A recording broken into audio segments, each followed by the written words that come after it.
Aujourd'hui, dans la même veine que la vidéo précédente, on va analyser une influenceuse. Vous la connaissez peut-être, c'est Sainte Eva, ou encore la chauffarde sympa pour les old fags. Allez, on va passer en revue les détails de son visage sans plus tarder. Du bas vers le haut, on voit qu'elle a une jawline très bien définie, sans être trop tranchante, ni trop anguleuse. J'entends par là qu'elle a un ramus un minimum visible, l'angle de la mandibule n'est pas trop aigu, il est largement adouci par la graisse du visage. Le corps de la mandibule tend bien vers l'horizontale pour se projeter vers l'avant, le menton.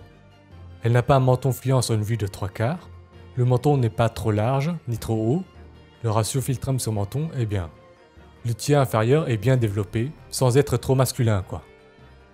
Les lèvres sont sur les photos Instagram assez pulpeuses, évidemment pas du niveau top tier du style Julia Bayonetta ou autre Angelina Jolie. Mais parmi ces dernières, l'une a avoué avoir eu des injections, et l'autre a certainement une génétique exceptionnelle. Franchement, il n'y a pas grand chose à en redire du tiers inférieur. Au niveau du tiers moyen, c'est assez clair sous les yeux, ça veut dire que les maxillaires sont assez avancés, ou qu'il y a assez de graisse pour donner du volume sous les yeux. Les pommettes sont assez larges, assez avancées. Sur certaines photos, si elles étaient un poil plus hautes, ce serait optimal. Elles sont un poil tombantes, je n'irai même pas jusqu'à dire que c'est un défaut, c'est juste un peu sous-optimal. D'ailleurs, c'est même pas visible sur toutes les photos. La chauffarde sympa a un nez méditerranéen, le dos est peut-être un peu trop long, la racine un peu trop projetée en avant. La pointe du nez est un peu épaisse par rapport à la racine, le reste du dos du nez.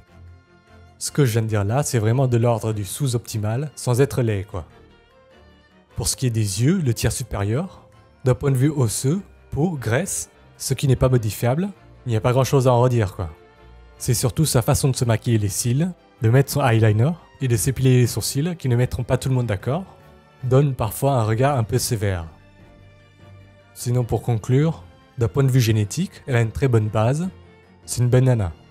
Si on la compare à des influenceuses ou stars reconnues pour leur beauté, on pourrait rapidement se dire qu'elle ne tient pas à la comparaison, mais à mon avis elle n'utilise pas les mêmes armes à disposition, et c'est surtout une question de style.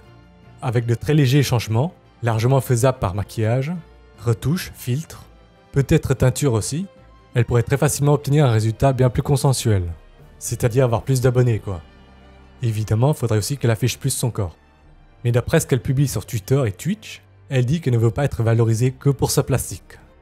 Si on ne parle que du visage, elle n'a pas grand chose à envier aux autres influenceuses, stars reconnues pour leur beauté, quand on ne les voit pas sous leur meilleur jour ou sans filtre. Pour ce qui est du visage, elle a certainement la base qu'il faut pour jouer dans la même ligue, sans forcément passer par la case médecine ou chirurgie esthétique. Il y a le maquillage et des filtres pour photos et vidéos qui font largement le café aujourd'hui. Suffit de les accentuer quoi.